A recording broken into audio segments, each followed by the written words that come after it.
pakatipa ndina malimbikitsa anthu kunena kuti tiye tiziloweza maversi ineyo namba journey yanga yoloweza masalimo 91 kenako nadzaloweza masalimo 121 and I also want to go ahead and memorize masalimo 27.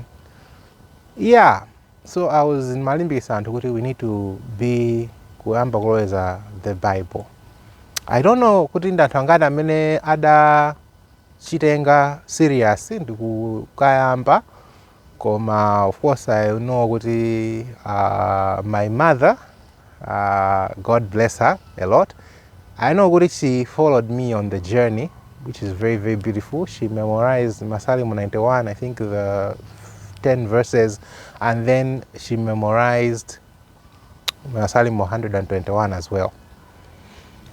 Komano, here's what I wanted to say. Mufanene kunena kuti amene tinanyalanyaza amene munayamba kuloweza beautiful, ambuye akudalitseni and akupaseni madalitso ochuluka kwambiri.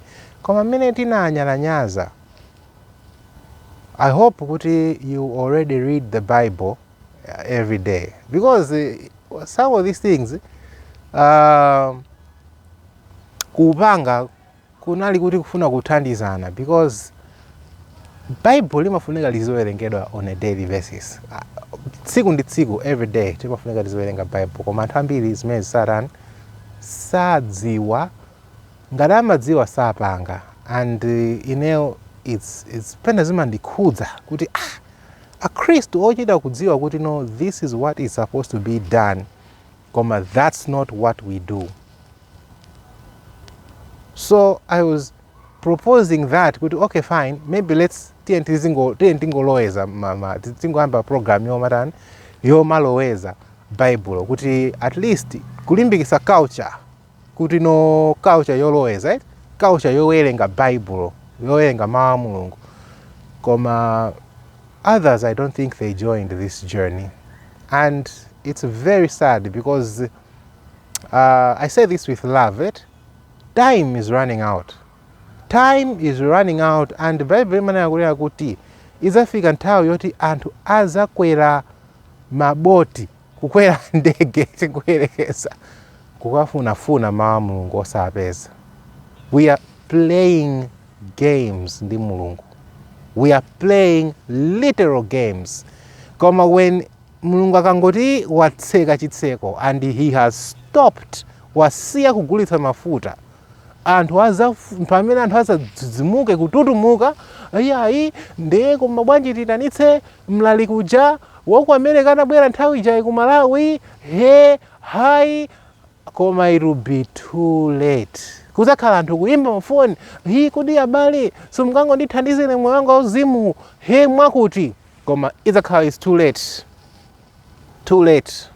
Kuzakhala anthu kuyimbira foni azibusa, kuyimbira whoever amene angamuimbire kuti awathandize moyo wauzimu, but time imeneyo izakhala it is too late. Now is the time to do these things.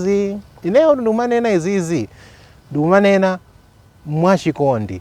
We are playing games ndi chipulumutso up until today. Ngati sitikumawerenga the Bible every day, mawu a Mulungu sakukhazikika, your chances are just being more and more decreased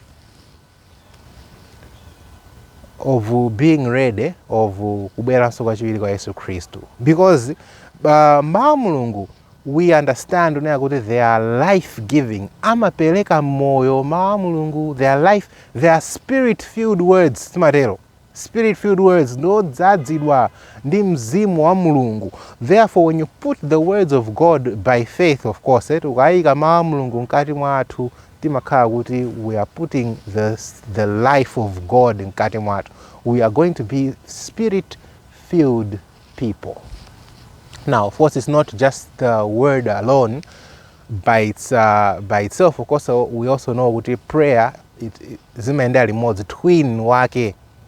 Twin wa kuwerenga mawu a Mulungu ndi prayer, and prayer is the first, kenako Bible study is the second. Koma lero I was emphasizing nkhani ya Bible study, nkhani ya kuwerenga mawu a Mulungu. What are we doing about that? Do we read the Bible daily? I mean, if ngati sitinalowe now challenge yo kuloweza Masalimo 91, ngati timawerenga the Bible every day, you are safe. That's fine. But ngati ulibe program ina iliyonse yomawerenga the Bible on a daily basis, Sunday mpaka Saturday, ngati if you are not on any such type of program, you are in trouble. I have to be direct. I have to tell you straight. Your soul is in trouble. Your soul is in trouble. Chifukwa you are not putting in the life-giving thing. Chimene chikoyena kutipasa ifeyo moyo siti kuchiyika nkati mwathupi mwathu. Therefore, tilibe spiritual life. Galatiya kodi meja 6 verse 7 imene yakuti mulungu sanyozeka. Chimene tafesa ndi chimene timatuta. So ine kwanga ndikungolimbikisa, not kuopseza, kulimbikisa. Koma mulungu amene kuti amene ndamkonda ndimamudzudzula. So sometimes amangodanaso ndi kudzudzulidwa. You know, sometimes anthu amene mukalipa mukalankhula anthu mokalipira iso siti kukalipira ayi. Koma mulungu amene kuti amene ndamkonda ndimamudzudzula. Mwana amene akondedwa amadzudzulidwa ndithu ndi kholo lake. So mulungu akamati dzudzula, let's not be emotional. Yes, zikhoza kuwawa, but let's accept kuti mulungu akungoti dzudzula because he loves us. That's the only reason. I want to limbikisa naye kuti let's read, tiziwerenga mawu a mulungu on a daily basis. Ngati sitingakhale ndi program yowerenga mawu a mulungu every day, yomawerenga in a certain way, then let's start program yoloweza mawu a mulungu. Yoloweza, because imene yonde imakhaso even quicker kuti mawu aja amamba working on your mind much quicker, because ukamba zoloweza zija you are exercising the spiritual muscle.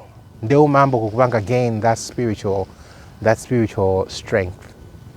I think in one of my videos, mene ndimapanga recite Psalm 91. Kunena kuti I have a daily dish, mbale dish pali ma verse zimene ndimawerenga on a daily basis. Zimene ndi mbale yanga, ndi chakudya changa cha uzimu, as in the natural, so in the journey, so in the spiritual. So this is my daily food. So it's a plate, it's a mbale. Mbale as in kuti poti pa zakudya zo ndi ma verse. Nde ali ma topic. In fact, that's how I encourage you to kuti muziwerengera Bible, muziwerenga in topics like that. So I have that mbale, and I'm just trying to say kuti amene anga ifune mbale imene oyo kuti aphunzirepo kuti kodi style yowerenga Bible because omuwerenga so chonchi. You can learn from that mbale, and you can come up with your own mbale. You can come up with your own plate. Yoti nanuso mkhozika ma verse anu kuti muzawerenga on a daily basis. Ma verse umaika amene alokhudza kwambiri moyo wanu wauzimu. Chimene chimakuvutani moyo wanu wauzimu, chimo limene mufuna mutaligonjetsa ndi mmalika. You put them in topics. You put them ma topic yakuti, and then you read that daily. What? I'm not even exaggerating. This is what I do. I try my best kuti ndiziwerenga tsiku ndi tsiku. Ngati sinawerenge ndekuti time ene yondiri moyo wanga uzimu sukuyenda. Ndekuti I'm either ndili backslidden, chinake chikundivuta moyo wa uzimu. Koma ngati zonse zikuyenda bwinobwino, I read those verses every day. And I can assure you, kunena kuti those verses are the Bible. There is a blessing. It's imabwetsa ntendere waukulu, imabwetsa wisdom, umapanga ma decision abwino, because mzimu woyera ukupanga guide, ukutsogolera tsiku ndi tsiku. Mulungu amakhala kulankhula. The voice of God imakhala ikukulowa every day, and as the voice is entering you, you are being filled with the Holy Spirit. Mkangowerenga Ezekiel 2 verse 1. Ezekiel 2 verse 1, this was the issue.